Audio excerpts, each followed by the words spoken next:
Est-ce que la banque peut changer d'avis après avoir signé un compromis et que faire dans ces cas-là? Donc effectivement, avant de signer le compromis, généralement, tu obtiens un accord de principe et comme son nom l'indique, il n'est pas définitif, donc la banque peut parfaitement revenir dessus. Généralement, il y a des raisons à cela et parfois c'est très compliqué de les obtenir parce que les banques communiquent rarement sur les motifs de refus.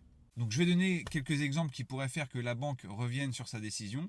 Mais avant ça, quelque chose de très important. Quand vous signez un promesse ou une compromis, normalement vous êtes protégé par la condition suspensive de prêt. C'est-à-dire que si vous n'obtenez pas votre prêt, vous pouvez abandonner la vente sans que vous ayez à rendre des comptes.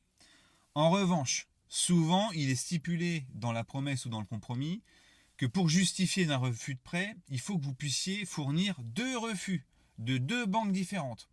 Donc déjà, la première des choses à faire, c'est de faire plusieurs demandes. Lorsque vous avez signé votre compromis ou votre promesse, ne vous contentez pas de faire une demande dans une seule banque. Parce que si vous avez un refus, que vous ne pouvez pas aller au bout de la vente et que vous ne pouvez pas justifier d'au moins 2 refus de prêt, vous pourriez très bien être redevable de la clause pénale à hauteur de 10% du prix de vente. Donc attention à ça. Ensuite, les raisons qui peuvent faire que la banque revienne en arrière, entre le moment où vous avez fait la simulation et le moment où vous demandez officiellement l'offre de prêt, il y a des choses qui peuvent arriver et qui motivent le refus de la part de la banque. Ça peut être plusieurs choses.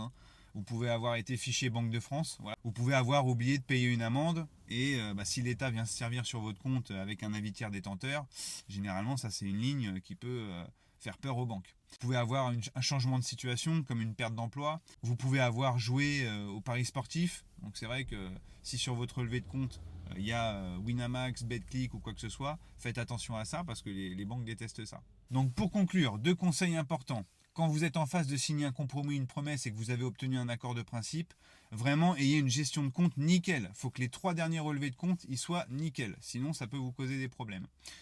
Et 2, surtout, faites plusieurs demandes. Ne vous contentez pas d'une seule banque, même si elle vous a fait une simulation avec un super taux et qu'elle vous a dit, vous inquiétez pas, il n'y aura pas de problème. Non, multipliez les demandes, parce que si toutefois il y avait un souci, il faut que vous puissiez justifier d'au moins 2 refus de prêt.